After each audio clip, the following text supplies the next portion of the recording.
हरि ओम। अभी तक पिछले में धृतराष्ट्र ने जो शुरू में पूछा था कि युद्ध के आकांक्षा से एकत्र हुए मेरे और पांडे पुत्रों ने क्या क्या किया है, तो इसके उत्तर में संजय ने अभी तक धृतराष्ट्र के जो पक्ष वाले हैं उन लोगों ने क्या क्या किया है ये बताया। अब आगे के श्लोकों में वो पांडवों ने जो जो किया है उसके बारे में चर्चा कर रहे हैं। तो 14वां श्लोक है इसमें, ततः श्वेतैर्हयैर्युक्ते महतीस्यनन्दने स्थितो माधवः पाण्डवश्चैव दिव्यो शंखो प्रदमतु।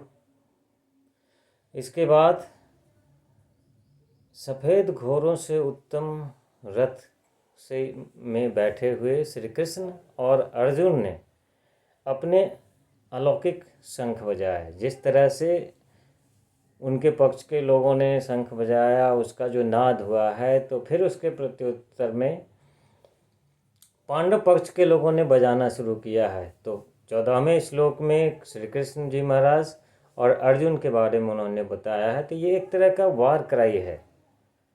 जैसे आजकल ये वार क्राई के बारे में हम लोग सुनते थे, तो ये जो शंखों की ध्वनि होती थी ये इतने तरीके से बजाते थे, अलग अलग तरह के शंख थे, लोगों के अलग अलग उनका नाम भी पड़ा था। तो और उनसे जो शब्द होता था उसकी गूंज इतनी भयंकर होती थी कि अगर जोर से चिंगार दीजिए तो कुछ लोग हैं जिनके हृदय कंपित हो जाते हैं। तो वैसे ही था कि आवाज़ से एक अपनी तरफ का माहौल बना और सामने अपने पक्ष के योद्धाओं में एक तरह का उत्साह और दूसरी तरफ के लोगों में एक तरह का भय कंपन उत्पन्न हो। तो इस तरह से शुरुआत होती है यहाँ की। और अर्जुन के रथ के बारे में एक जगह मैं पढ़ रहा था, तो उसमें संजय दुर्योधन को बताए थे कि अर्जुन का जो रथ है उसमें जो ध्वजा लगी रहती है उसका वर्णन मैंने पढ़ा था कि वह तिरछे और सब प्रकार से, मतलब वो 100 योजन तक उनकी ध्वजा लंबी होती थी।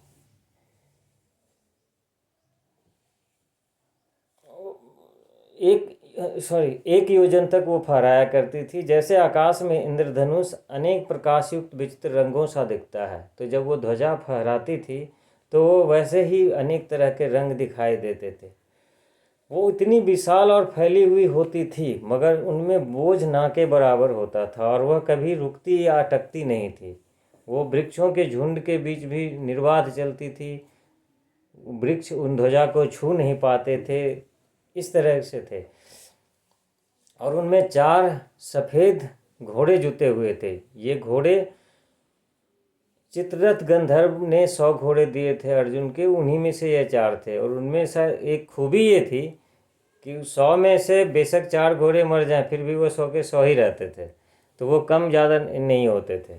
और उनके बारे में कहा गया था कि वो स्वर्ग, पृथ्वी, स्वर्ग आदि वो सभी स्थानों पे जा सकते थे।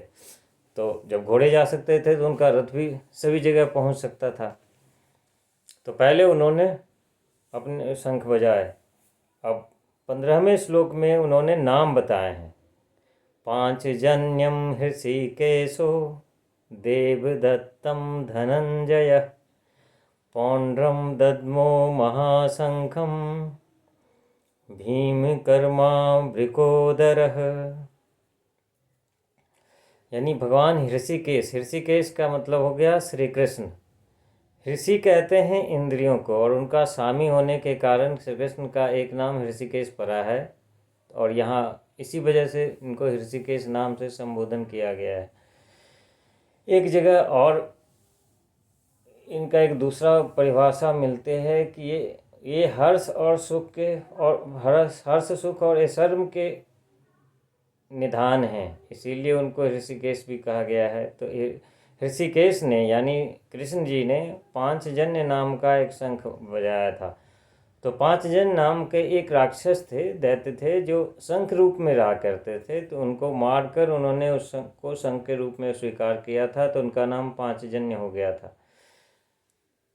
देवदत्तम धनंजय, देवदत्त यहाँ जो नाम है, देवदत्त नाम का शंख धनंजय ने बजाया। अब धनंजय के नाम से कन्फ्यूजन हो सकता है, तो धनंजय अर्जुन का ही दूसरा नाम है। तो जब राजसूय यज्ञ किया था युधिष्ठिर ने, तो जब राजाओं को जीत के बहुत सारा धन इकट्ठा करके अर्जुन ने लाके युधिष्ठिर को दिया था, तो उस बहुत सारा धन लाने के कारण उनका नाम धनंजय पड़ गया था। तो धनंजय ने देवदत्त नाम का शंख बजाया था।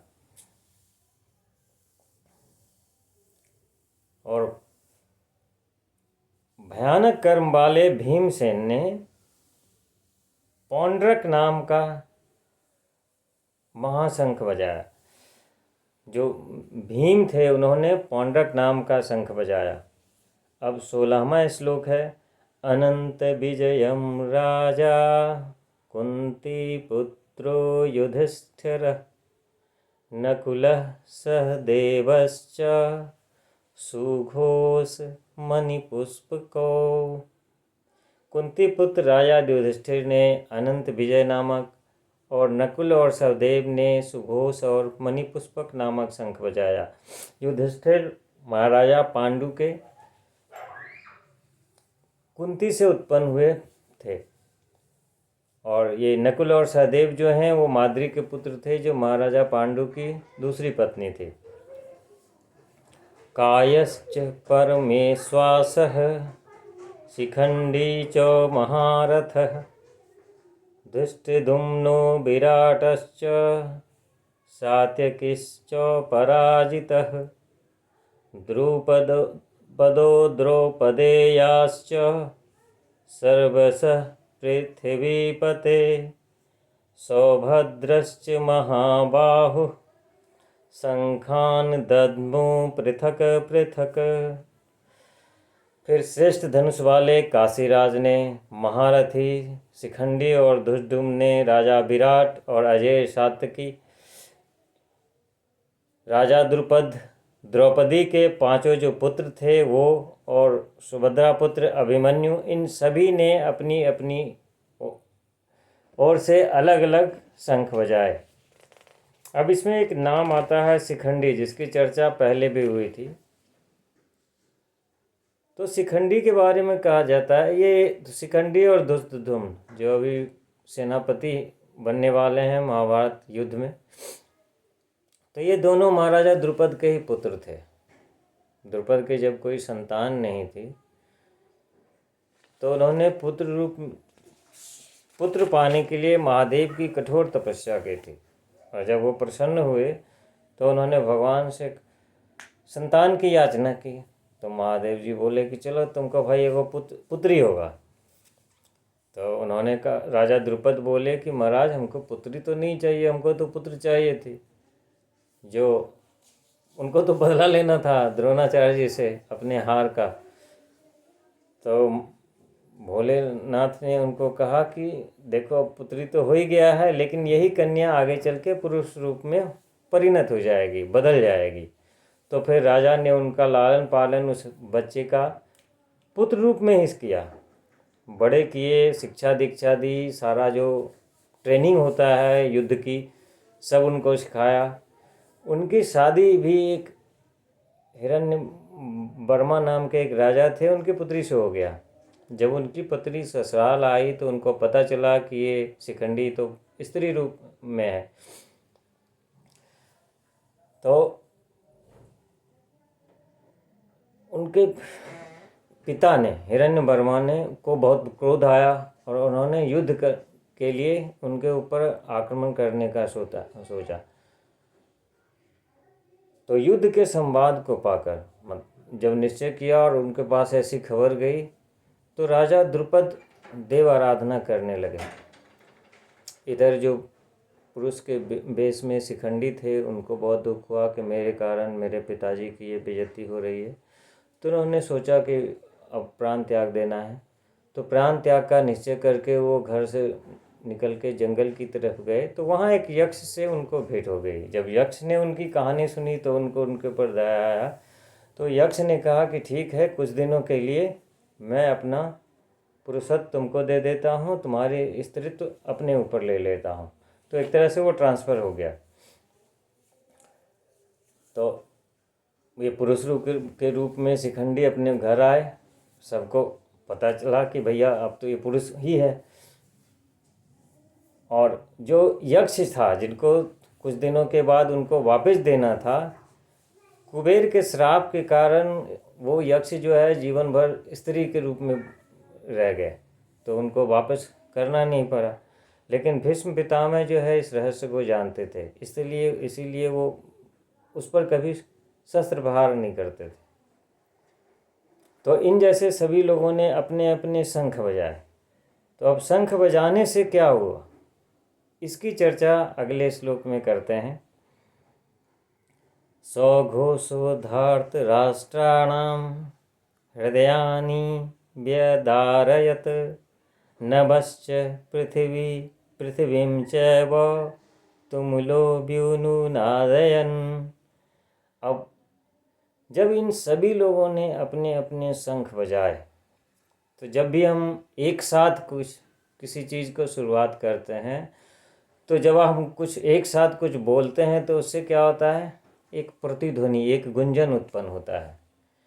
और उस गूंज को जब आप सुनते हैं तो उसका एक हृदय पे अलग अलग असर होता है, अलग अलग चीज़ों के गूंजने से। यहाँ ये वार क्राई के रूप में जब अलग अलग शंख उन्होंने बजाए थे, तो इतना भयंकर कंपन उत्पन्न हुआ। आकाश, मतलब धरती से आकाश तक उस आवाज़ की गूंज इतनी भयंकर थी कि आपके पक्ष वाले, यहाँ इन्होंने दिया है धार्तराष्ट्राणाम, यानी धृतराष्ट्र के जो पक्ष वाले थे, धृतराष्ट्र के जो पुत्र थे उनके, यानी कि आपके पक्ष वाले के योद्धाओं के हृदय में एक महान कंपन, भय उत्पन्न हो गया। ऐसा लग रहा था जैसे उनके हृदय को किसी ने चीर दिया हो। तो 19वें श्लोक तक इसकी चर्चा है। अब आगे से